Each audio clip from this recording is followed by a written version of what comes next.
সুপ্রিয় দর্শক, আসসালামু আলাইকুম। নিউজ বাংলা আপনাদের স্বাগত জানাচ্ছি। আমি মোহাম্মদ জিয়াউদ্দিন। ডক্টর মিজানুর রহমান আজহারী আন্তর্জাতিক বক্তা, ইসলামিক স্কলার, যার জনপ্রিয়তা রয়েছে আকাশচুম্বী। বিশেষ করে তরুণ প্রজন্ম তাকে খুব বেশি পছন্দ করে।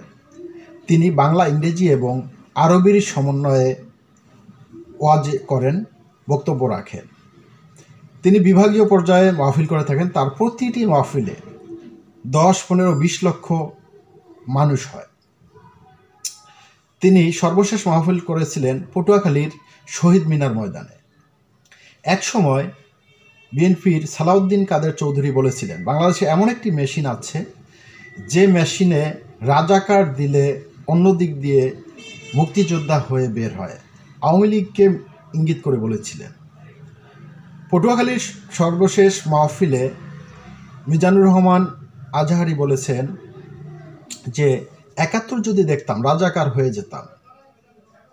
রিপোর্টে বলা হয়েছে আওয়ামী মতের বিরুদ্ধে গেলেই যে কাউকে রাজাকার উপাধি দিয়ে দেওয়া হতো। 71 যদি দেখতাম এতদিনে রাজাকার হয়ে যেতাম।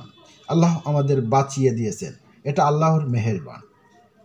শনিবার 25 জানুয়ারি পটুয়াখালীর কেন্দ্রীয় শহীদ মিনার মাঠে আয়োজিত মাহফিলে প্রধান অতিথির বক্তব্যে এ মন্তব্য করেন ইসলামী বক্তা ডক্টর মিজানুর রহমান আজহারী।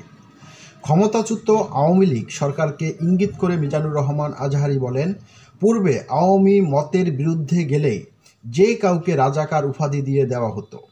যদি 1971 সালের মুক্তিযুদ্ধের সময় থাকতাম তাহলে আমাকেও রাজাকার উপাধি দিয়ে দেওয়া হতো।